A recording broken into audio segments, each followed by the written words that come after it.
Lunch اقوال news bulletin میں خوش آمدید۔ تو چلتے ہیں آج کی اہم خبروں کی طرف۔ تو یہ PP 22 کے ضمنی الیکشن کے شیڈول کا اعلان ہوتے ہی زبردست ہلچل شروع ہو گئی ہے۔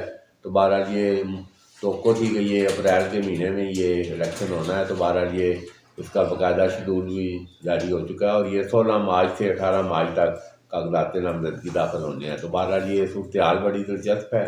مسلم لیگ نون کا کون امیدوار ہوگا، یہ بڑی دلچسپ صورتحال ہے۔ تو یہ جب اس وقت PTI کی حکومت ختم ہوئی تھی تو اس وقت یہ ایک ضمنی الیکشن جو ہے نا، اس کا شیڈول بھی آیا تھا، اور وہ سپریم کورٹ کے حکم کے باوجود وہ الیکشن نہیں ہو سکے تھے۔ تو اس میں یہ پنجاب اسمبلی کا یہ الیکشن ہونا تھا، تو اس میں PP 22 کے لیے مسلم لیگ نون نے سردار سلطان خان شانی جو سردار غلام عباس کے بھائی ہیں ان کو ٹکٹ جاری کیا تھا۔ تو بہرحال یہ صورتحال بڑی دلچسپ ہے۔ اب وہ حالات کی وجہ سے وہ دونوں نشستوں پر سردار غلام عباس نے یہ الیکشن لڑا تھا، اور یہ سردار غلام عباس کا آبائی حلقہ ہے۔ تو بہرحال یہ کس کو ٹکٹ ملے گا، تو وہ فلک شیر اوان بھی ادھر متحرک ہیں ادھر تلنگانہ سے۔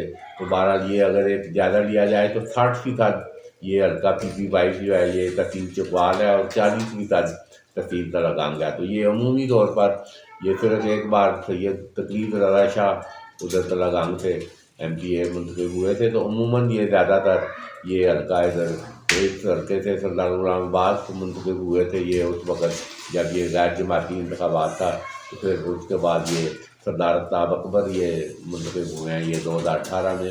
تو یہ مضبوط قلعہ گنا جاتا ہے۔ تو یہ تقلید رضا شاہ جب کامیاب ہوئے تھے تو سردار غلام عباس کی حمایت انہیں 2002 میں حاصل تھی۔ تو بہرحال یہ اس دفعہ بھی یہ حلقے میں سردار غلام عباس کی حمایت بڑی اہم ہوگی، اور یقینی طور پر ٹکٹ بھی ان کی مرضی کے مطابق ہی دیے جانے کا امکان ہے۔ تو یہ ادھر ثناء اللہ رانا ثناء اللہ کے بھی پیچھے میڈیا میں کچھ رپورٹس آئی تھی کہ ان کو ادھر سے لڑایا جائے گا، مگر وہ انہوں نے اب عدم دلچسپی ظاہر کی ہے۔ تو اس بات کا امکان ہے کہ یہ سردار غلام عباس ہی جس کو نامزد کریں گے۔ تو بہرحال یہ بڑا دلچسپ یہ ادھر کانٹے دار مقابلہ 8 فروری کو بھی ہوا تھا، تو 11,000 کی لیڈ سے یہ سردار غلام عباس منتخب ہوئے ہیں۔ حالانکہ وہ حکیم نثار دعوے دار ہیں کہ وہ 11,000 کی لیڈ سے وہ جیتے تھے۔ تو بہرحال یہ PP 22 پہ تو راجہ مدر اسلال پیپل پارٹی کے یہ ادھر 8 فروری کے الیکشن میں یہ 30 امیدوار مختلف سیاسی جماعتوں کے۔ تو یہ جماعت اسلامی نے بھی بڑے اچھے خاصے ووٹ لیے،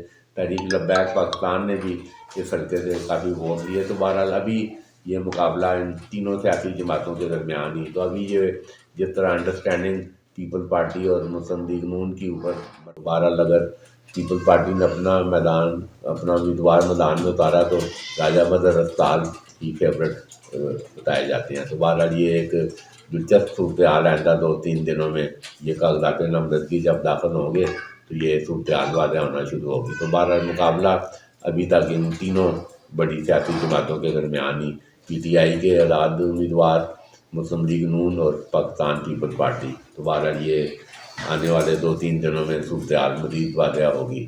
لنچ اقوال نیوز بلٹن سے آج کے لیے اتنا ہی۔ کل پھر تازہ خبروں کے ساتھ حاضر ہوں گے۔ اجازت دیجیے، خدا حافظ۔